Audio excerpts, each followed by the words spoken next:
How can we encourage and admonish people to be accountable to us, to the commitment to the group within the church, and possibly if there's a ministry that isn't a church?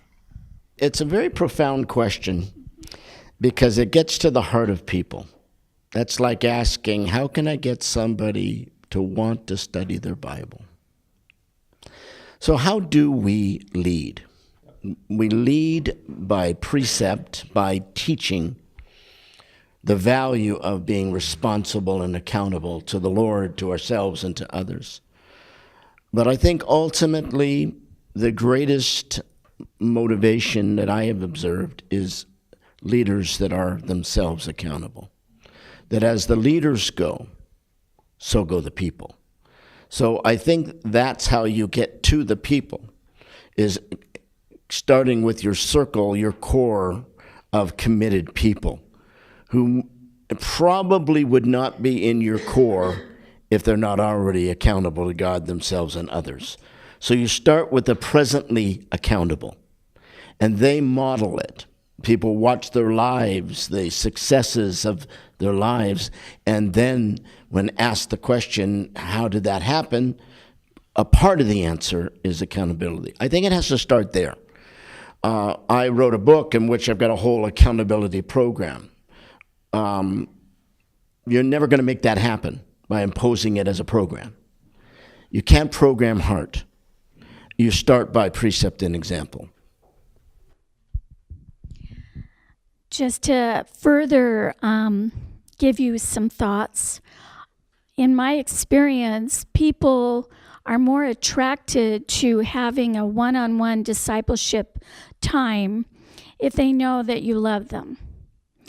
When we cultivate relationships, that gives them a desire to have more.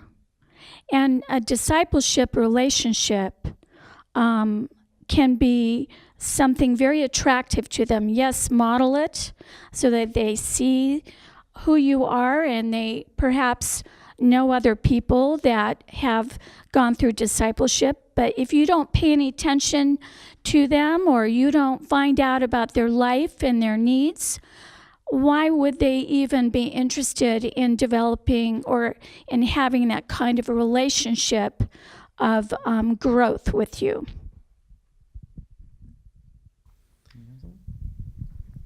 I think it takes a lot of time. We need to be patient for people to open up. And secondly, I would say patience for that moments that God brings, not something that we create. I give you an example. I took this idea of accountability at the beginning in my pastoral ministry. I went to some, close friends, leaders in the church, and I preached them accountability. Let's practice. It doesn't work. But after a while, in one of my devotional with my group, I shared with them one of my failures. The fact that I arrived in a moment in my pastoral ministry, I arrived to a place where I was so stressed with so much activism that even my devotional time actually was time to prepare sermons. It was not something that, I learned from God, but something, what should I tell them? And I just shared this. It went by, I don't remember, 1 year and a half, 2 years. After 2 years, one of my friends, one of my colleagues, arrived to this place. It was in a crisis in his family life, his personal life, and his ministry.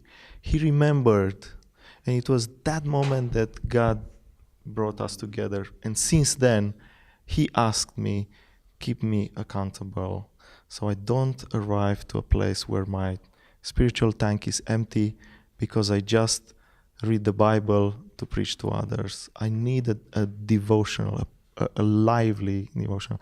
So I think you just be faithful, share your life, and God brings, in 1 year, in 2 years, in 10 years' time, God brings that moment when people remember and they come to you, and yeah. Thank you for the question. You, I believe you said, how do we encourage, admonish people to be accountable to us? And I would reframe that, because if you encourage people to be accountable to you as a fallen, redeemed fallen person, they will adore it when it's going well, and they will despise it when it's not. And so I guess the best example I can give you is my marriage. My marriage. Yeah, I wasn't going to talk about your marriage today. But I understood something else. So I'm married, I have a wife. And when she and I hold each other accountable to our values and our vision, and that is dependent upon God. Yeah, so it's obviously accountable before the Lord. But she says, Jay, I see you doing this, and I know that is not who you want to be. Value. I see you going this way. I don't see how that gets us or you to where we want to be. And then I say also the same things to her. And so I think it helps to hold each other accountable to that which is greater than we are. One phrase that has been quite helpful to me when I am leading women is that I ask them, I say, what kind of woman do you want to be? Who do you want to be? And then I ask them to think about the qualities and characteristics that they would like to develop. Do you want to be a hospitable woman? Do you want to be a faithful woman? Think about the specifics of what you want to be. This was born out of being a foster parent, because having kids that come from meth homes, crack homes, really difficult backgrounds, and I was able to tell them that when you grow up, you get to choose to be whoever you want to be. If you want to be the kind of person that lives in a home like that, then you will choose that. But if you want to be the kind of person that lives in a home like you're experiencing now, you can choose that. And I think it's very important for people to take ownership of the kind of person that they are. And then that helps them to define whether or not they want to be discipled by you or someone else.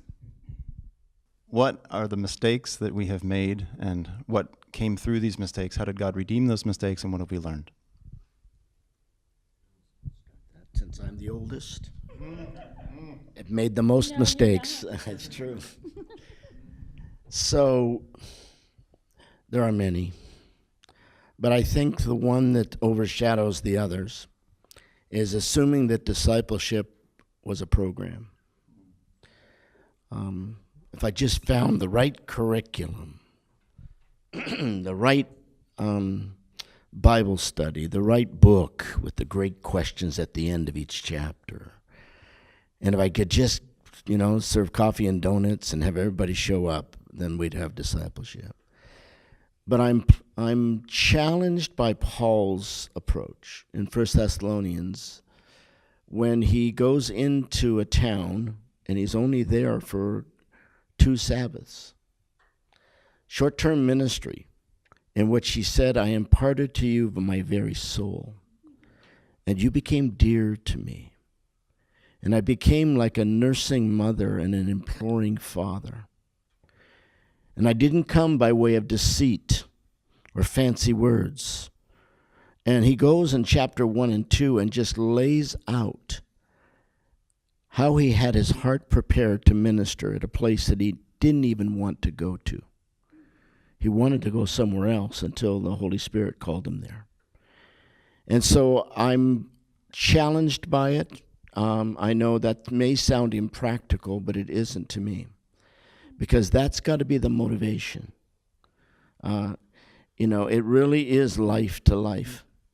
And if you're not willing to give your life, to give your soul, If it's just about this is what I'm supposed to do because I'm a leader, a pastor, a discipler, it's not going to work because I've seen it not work. But when we began to, we do a particular thing where we have a men's academy, and I have to teach it. Not somebody I assign. I need to bleed before my men to show them I'm real and a fellow struggler in this thing we call becoming like Christ. So I think that was the greatest mistake that I made, that I have watched God remedy and watched great success in it, and not by any program. Not by anything other than letting the Spirit of God teach you how to be real with people. There are two mistakes that fly into my brain right away. One is very practical, and I have made the mistake of not communicating clearly timetable and boundaries. When I meet with someone and we agree to have this relationship of discipleship, if I don't say clearly, this is going to be 8 weeks, 1 year, whatever, they have a different concept of what the commitment is than I do. And it can be upsetting when they realize that in your mind it was only a year-long commitment when they wanted something else. So communication, it sounds very basic, but if you're not very clear from the beginning as to what you are going to do, it can cause some hurt feelings and difficulties. And then the next one that comes to my mind has to do with pride, and that is protecting your image. You know, you think a discipler should be someone that's more mature, right? Well, a discipler is just going through life just like they are. And I finally came to a point where I realized that being a discipler is a relationship where they have entrusted you with some guidance, and it's important for them to know who I am, that I am not some, vastly mature person. In other words, I have a little phrase I use: I would rather you love me for who I really am than who I pretend to be. So I believe a person that is discipling really needs to come to grips with just the humanity of who they are and not let pride get in the way. I have two answers to this, and the first is that I did not listen, I did not learn, and I did not love. And listening informs learning, and learning informs love. Love inspires us to listen. And I missed that beautiful, beautiful cycle of listening to the Lord, knowing Him better. This is not how you knew Christ, according to the New Testament. And then learning what it means to love on His terms and not mine. And also not listening to my brothers and sisters. And then, there was a big second one. I've just forgotten it. So, could be. Oh, yeah. The second one is that, as you know, I'm not a native Berliner. We moved there about 20 years ago. And it was drilled into my head, you will become German. And Germans that I hang out with do not like to make mistakes. And so it took the nature that I already had from living in a non-Christian perfectionistic home, and it just ratcheted it up, that I was afraid of making mistakes for God as the American, like as the only one who was different. I could not make the mistake, and I was not free. So please know, as we talked about from John 21, we are free to fail forward and to glorify Him. Well, I'm glad I'm the last, because I need about 4 hours to talk about mistakes. We have lunch coming. It's fine. Wow, it's a huge subject. One thing I would contextualize, because I think many of us are from the East. And as you know, in our churches, and because of the context, we didn't have discipleship as a core value, as a priority in our churches. So one huge mistake I've done was when I grasped this vision to go back to my church and say, okay, who are the leaders? Okay, let's take the leaders from my board, and you select 10, you select 10, you select 10, each one of you start a group. It doesn't really work at all.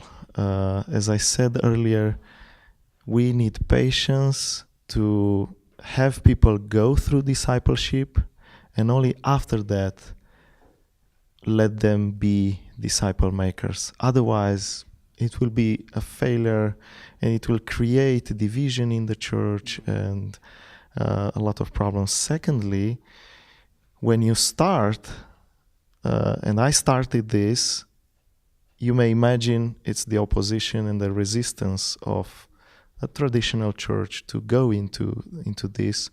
And it was just another program on top of other activities we had.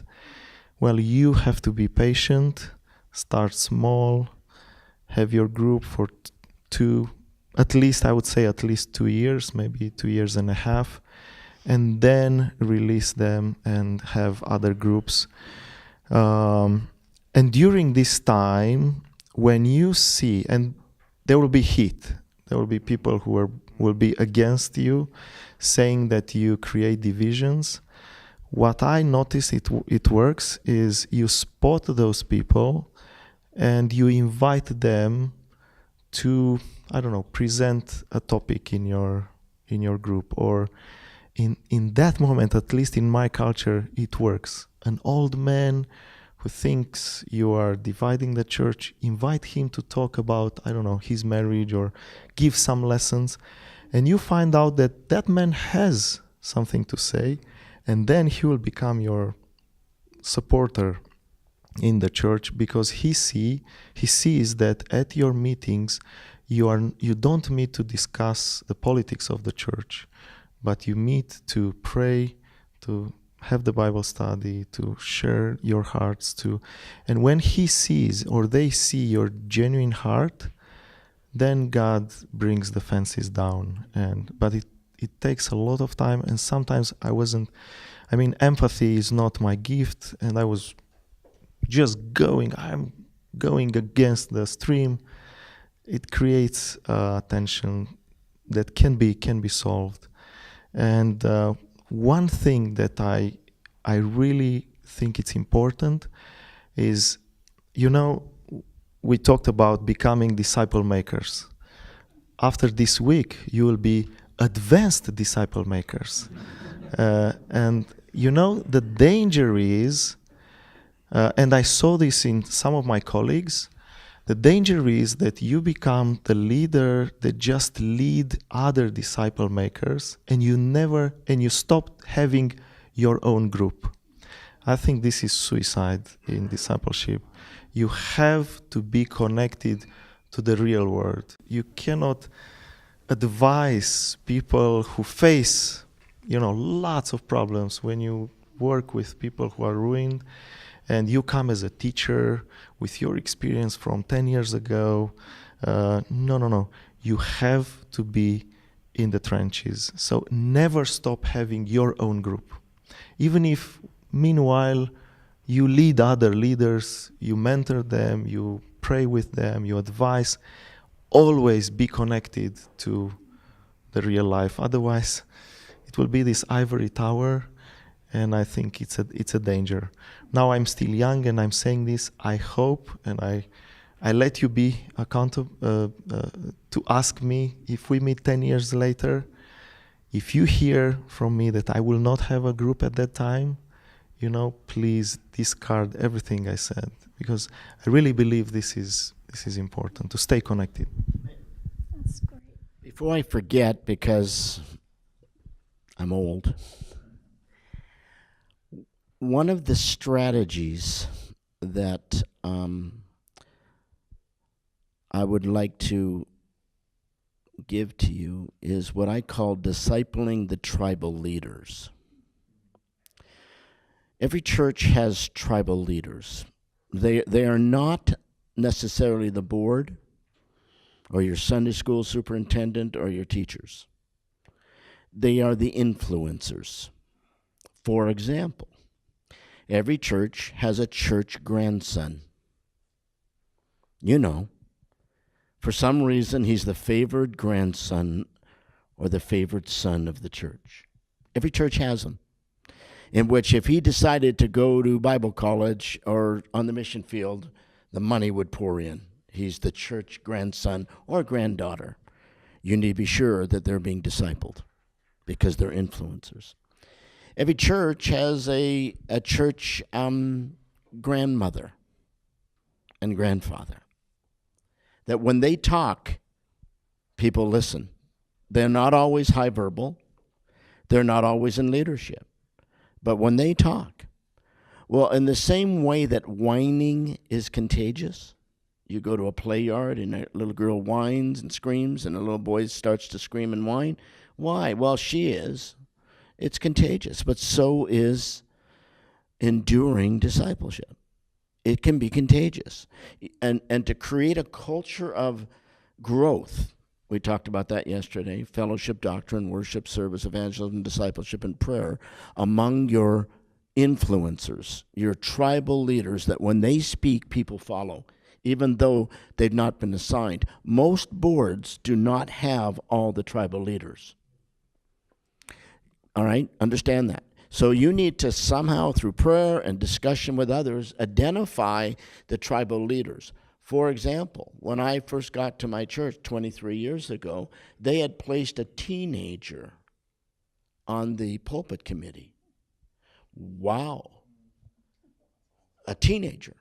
So what do you think I did when I came? I discipled him, right? I sent him to seminary. He majored in missions. We sent him to Taiwan. He came back, and I hired him. And he was my college pastor, and now is the executive pastor of Campus Bible Church. All right? When the local body recognizes the tribal leaders, they are your first priority. People say you're bored? No, your first priority, because some of them are whiners, complainers, and negative influencers. Then keep them close. Right? There's an old saying, keep your enemies close. All right? Or you keep your friends close, keep your enemies even closer. I'm not suggesting they're enemies of the cross. I'm suggesting that they're not always going in your direction. So when before you make any major decision, you sit down with your tribal leaders and say, so, I'm thinking about painting the church building blue. What do you think? And you hear them first. And then you still make your decision slowly, but you make it. Because you're not subjected to their opinions, but you've heard them. And then you begin to disciple them, and you strive for them to be godly men and women, young and old, male and female. And if you have somebody, we have a blind ministry in our church, right? And we have a lot of seeing eye dogs. And, if you have to, make the dog a disciple. You want to be sure if everybody pats that dog, then you better treat that dog well. That's just wisdom. Do you understand what I'm saying? Tribal leaders, male, female, tall and short, human or animal. The session on discipling dogs will be tomorrow. Yeah. Okay. Yep. Just a quick encouragement for you. If you try this, and I think Jim pointed something crucial. If you try this and still the tribal leader doesn't, get it and is still opposing, I encourage you to be to continue to love him, to be gentle. This means, răstignirea firii. the crucifixion of our flesh and our desire, dying, be patient, because usually, and this is, I have a few experiences like this, God has this sense of irony that gives you an amazing experience with someone in his family. When his son is going, I don't know, his marriage is going through a problem, and your group saves that marriage, and this old man who opposed you a few years ago, rejoices to see his son back in the church, his son becoming, loving God genuinely. That man then, even if he doesn't come to tell you, he becomes, a supporter. So wait for the Lord to work. Two-part question. First question is, how do you start an approach and ethos of discipleship where it hasn't been before? And second part of the question is, a member of the church has a vision and ability for discipleship, but the church leadership is not promoting it. So that's the question. I'll take the first stab at this one. We have always talked about walking with Christ, and that is evangelism and discipleship. Evangelism and discipleship. And it's the same two steps over and over and over. And evangelism leads to discipleship. Discipleship fuels us to share our life and our faith with our non-believing friends and neighbors and coworkers. And then as they come to faith and they grow, and so it's simply walking with Christ, nothing more, nothing less. I can tell you, in the 17 years in East Berlin, it was always evangelism first. There were no Christians in the neighborhood that we knew of. And people came to faith, and then, so that was the first step. We just 6 weeks ago moved to West Berlin because our sending German church said, please start a project here. There are 70 Christians. And so we're starting with discipleship. So I'm having a hard time going with the second step because I'm used to going with the first step. But it's a two-step process for our ministry. It's quite sensitive because it can create some pain, and you have to take some remarks. And again, I think it's a matter of patience. The Bible says that when a field worker goes there, he plants the seed and he waits until the seed grows. So if you are a leader, or you can speak, time to time bring messages, cast this vision. Now, have a study of 3 or 4 weeks of what means to grow in Christ and what's the role of the other parts of the body, and then let them process. 3 months later, have another series on this. Every time when you meet on one-on-one, share the vision. So in about, let's say, a year, this seed may start to grow. People would feel their need for growth. And then start small. Start with those who are teachable, as Joseph said, are available. And if possible, bring on your group someone from the leadership or an influencer. I would tell you that in Bill Loans, he's part of the year-round mentoring with John Musselman. He did this with faithfulness for about 10 years, and after in his church, and after I don't want to be wrong, but after many years, his pastor saw the waves, saw the growing in maturity of the people, and his pastor asked him to go through discipleship with him. So, but it takes long time of faithfulness with and avoid as much as possible. The Bible says we try to avoid war as much as we can, but there are times when you need to speak the truth about this, and you might be kicked off of that church, don't try to split the church. Go on, and be faithful. Just something very obvious and simple is that a lot of times people in church bring preconceived ideas based on past experience or somebody else's experience they took ownership of. So in speaking to your question, a very simple thing is I would pray. I would have a concerted effort to pray that God would reveal to you what the stumbling blocks are. Is it a power issue? Is it a misconception as to what discipleship is? Has someone there been hurt before because of promises that were broken? Because I believe that might help to figure out what approach you want to use. Let me hitchhike a little bit. I think it's kind of 1A and 2A, all right? Okay. Yeah. There are two forces that go on in the church body. One is what we call centripetal force, the drawing in of people. Come. And you have to ask yourselves, and we do, the question, so when they come toward us, whether it's at a fellowship outside the church, a Bible study around the corner, or to our worship services, what will they receive when they come? What kind of centripetal force are we engaging in? Because whether it's lack of friendliness, like our friend in Switzerland, I think, that said to me that people won't greet one another.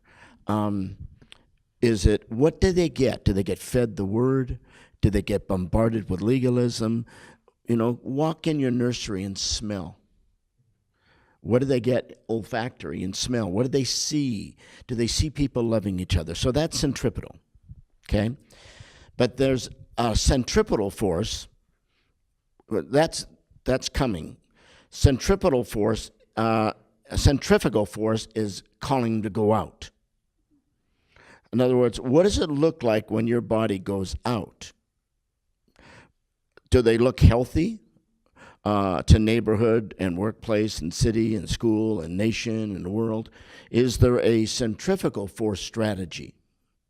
So you have to have a centripetal strategy, and you have so at Campus Bible Church, we use 3 words, and I think Scottsdale Bible Church is the same. It's come and grow, get healthy, in what? Those areas we talked about, and then go. Now go where? Wherever God calls you to go. If you leave our church, fine, go well. If you start a Bible study outside, go well. You're going to minister in the workplace, do it well. Do it as a healthy person. So we always talk about come, grow, and go. And in the grow section is where discipleship occurs, right? Because there's been a soil of that. That's what Emmy's talking about. You have to create that carefully. But if there's history, as Karon is saying, where that soil is a little bit nasty or to them, or there's been history because it's been a program, or it's been somebody in the past that's forced on a program instead of, we all want our children to grow in a pleasant way, right? And we want health to come. We want them to enjoy vegetables. You don't want to force feed them. You want them to enjoy getting exercise. So that's the atmosphere we're trying to create. And those are difficult things. It's easy for me to sit here and pontificate about this, but that has got to be the discussions you have behind the closed doors of your leadership, and not what color wall or what color we're going to put on the wall next week, and how many dollars and how many noses are we going to count. All right? What's come to mind with the second part of the question, okay, if you have a member who's not a leader, we have a couple of examples in the New Testament of persistence. One is a friend, bread. The other is who? The widow. Who was one of the who had some of the least social status in that time? The widow. But she says persistence for justice. And so we are in meekness to persist in seeking what is good, what is right. And I think, that's just a great model of humble persistence and saying, please, please, please. And what it does is, people simply get worn out, or they'll be won over. Okay? So I think that's helpful. How do we select people to disciple? What are the qualities in the process?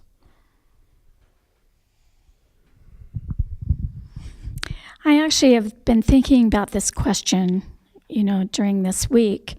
And there is something that I did that I will share with you that I believe helped.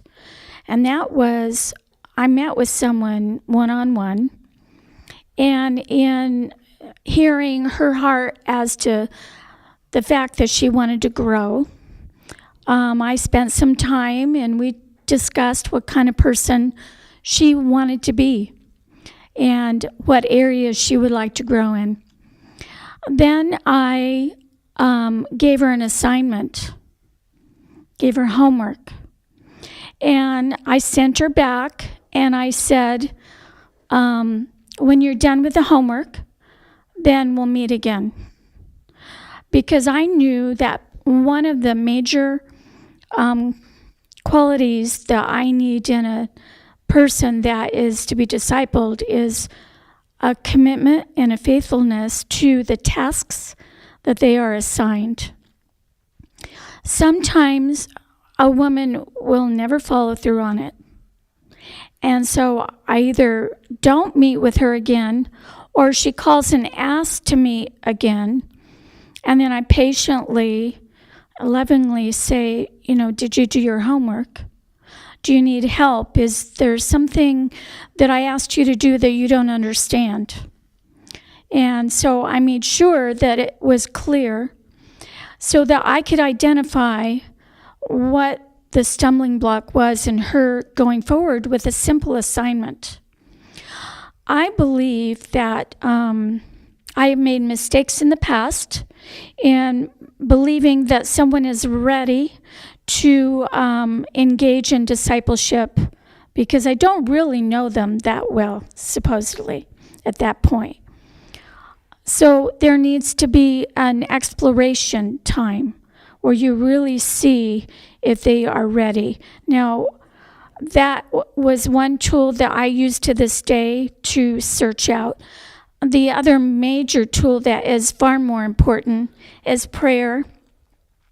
I remember one time there was this one woman that God had put on my heart that I need to step forward and offer to have her join discipleship. And I was quite shocked because I could not get her out of my mind.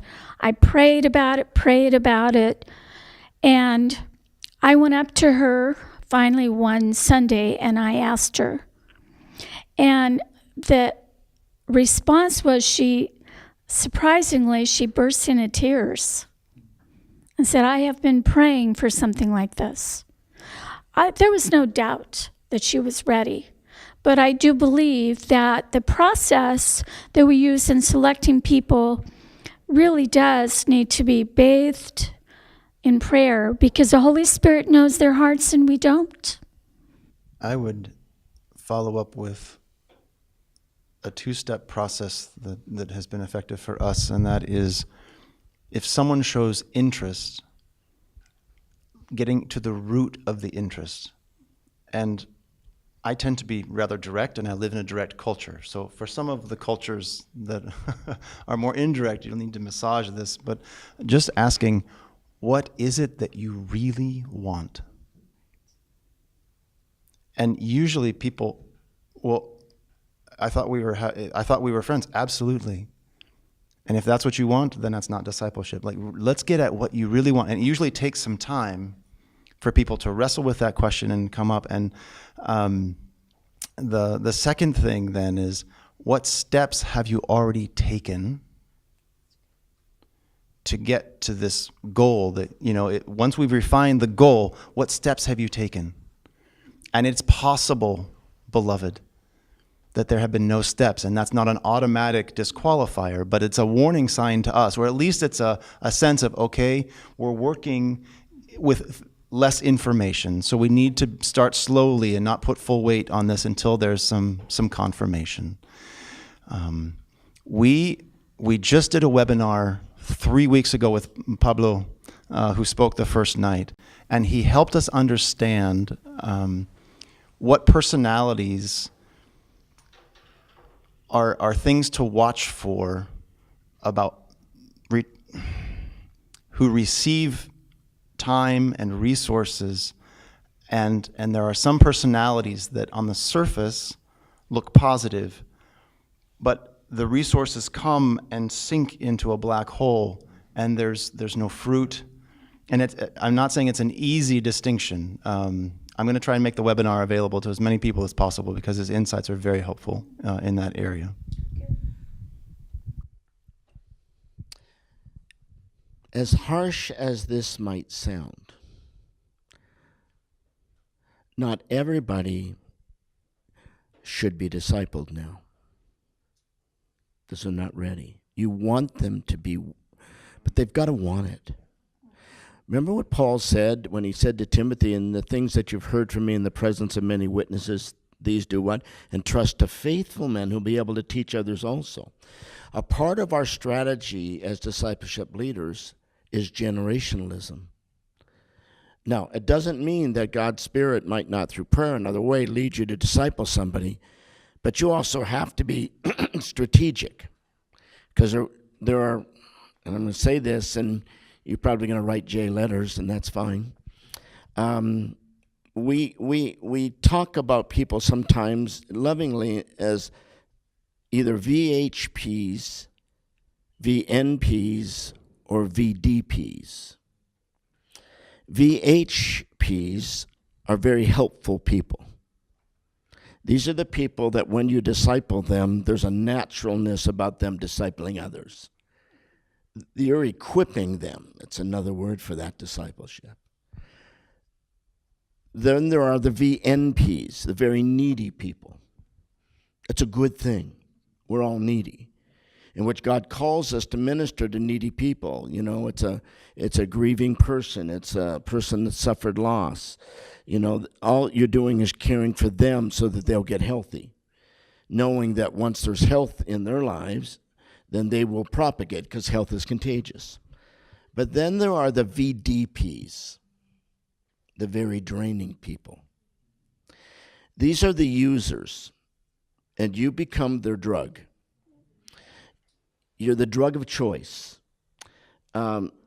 It sounds unkind, but I think there's a wisdom here that says know what you're getting into. These are people that wear out their friends. These are the people that say, nobody loves me, and they suck their thumb and hide in the corner and pray for the return of Christ. And instead of others being their mantra, it's me. And their circle is me. And so let's enough talk about me. Let's talk about you. What do you think of me? Narcissism. So, and they become draining people by virtue of their own baggage, their own histories, and you grieve over them. But they don't want your help. Because once they're done with you, they will move on to somebody else. The moment that you don't please them and do what they expect, they're gone. Either leave the church, leave you, and then they will ready to wear out somebody else because they're users. I have no problem if you should decide to disciple a VDP. Now, we who are pastors, we who are in leadership, we have to equip our saints. But we acknowledge that, and we deal with them as such and ask the question that has been asked, do you really want to be helped this time? And what's your expectation? You know, and one quick story. I had one lady that was a high verbal person that had just wanted to talk. And her name was Jane, and a sweet lady. She just wanted to talk because nobody wanted to talk to her. And she was a marathon talker. I'm talking gold medalist. And everybody knew it. And so she would call me when I was a new pastor, and she would just tell me every story, and every time I said, "Oh, that's nice," that was her permission to talk another half hour. And so you had to almost develop a different strategy. So I said to her one day, "Jane, you love to talk, and I'm learning to listen, but I have lots of things to do as well. And I'll bet you that you could talk to me for an hour, hour and a half, and it wouldn't matter if I listened." And she said, "You're right." So I put her on the speakerphone with her permission and said, "Jane, tell me your life story." And then I went in and out, went downstairs, and I said, "By the way, Jane, I've been gone for 5 minutes." And you know what she said? "It doesn't matter. I just want to talk to somebody. It really doesn't matter whether they're listening." So what are you doing? You're ministering to her. I became her favorite pastor on the entire planet, knowing fully well I'm filing, I'm studying, I'm chasing down Greek verbs, and I'm going downstairs and delivering something to my secretary and back up, because that was her need. She didn't want me to respond. She just wanted to be listened. Now, does that sound rude? I would not recommend that in pastoral counseling anywhere, but it gives an illustration that there's a VDP, that you identify what her need is, and then you disciple in a unique way for the VDPs. Thank you. That was a long answer to a short question. Great.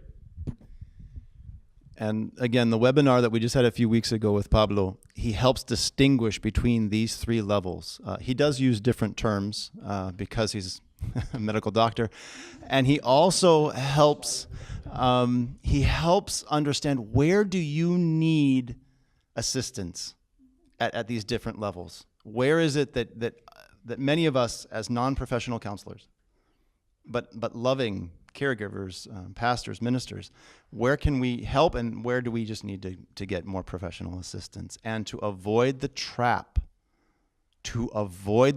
of thinking you will be the one to help fix this person.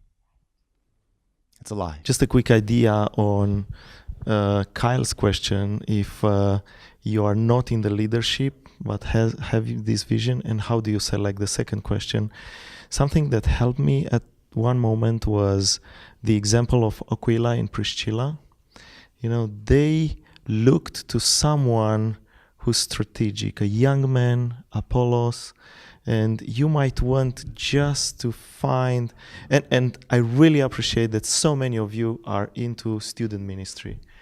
I would say I love all my church, but I say strategically to invest in students and young families is fantastic. So try to select people whom you see they really love the Lord, they are born again, and maybe they will bring much more fruit than us. What would we tell our younger selves? What would we do differently moving forward? My quick answer is quit focusing on the vehicle and focus on the goal. You spend so much time worrying about how things look, or if this is right, or if people are noted, and just focus on doing really effective, God-honoring work. And let the vehicle or the channel take care of itself, and focus on the mission of making disciples who make disciples. I know, because the last 10 years I changed my strategies, and have watched God bless that in spite of us. And that is that I would build the church on the back of strong men who know how to lead themselves, know how to lead in their home in a godly way, know how to lead in the community, and know how to lead in the church, and what a godly, healthy church looks like. And I would start there. It doesn't mean at the expense of the women's ministry. It's just that it's a lot easier to do women's ministry. You just decorate a table, they show up. Right? Right?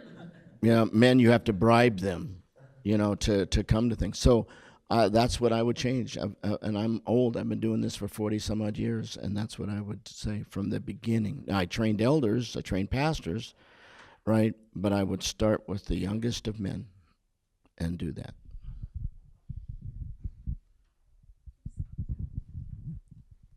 something very practical, I would send myself to a class on time management. I think I missed many opportunities because I was busy doing good things.